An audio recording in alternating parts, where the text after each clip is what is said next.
Një tjetër rast i zaptimit të plazheve publike ka mbërritur në redaksin ton e denoncuar me video. Jemi në gjirin e këndezave në Qeparoku, pushuesi denoncojnë për jo që se gazetari Artur Çani së bashku me miq dhe shok ka zënë hapësirën publike të plazhit dhe nuk lejon askënd të afrohet pa paguar. Sipas denuncimit publik, Çani ka vendosur rregullat e tij duke penguar turistët vendas dhe të huaj të frekuentojnë gjirin nëse nuk janë klient të hotelit të tij. Në një video të dërguar nga pushuesi shihet momenti kur ata do bëhen nga plazhi.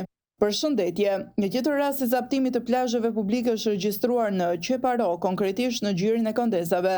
Gazetari Artur Çani së bashku me shok dhe miq ka zaptuar këtë zonë dhe nuk lejon asnjë turist vendas dhe të huaj të frekuentojë gjirin pa paguar më parë në hotelin e tij. Në videon shfaqen disa turistë polak të cilët ai përzë pa pikturpi. Kjo situatë përsëritet sa herë që dikush zbret për të bërë një zhytje në gjirin e Këndezave pa patur ndonjë dokument zyrtar nga zoti Çani.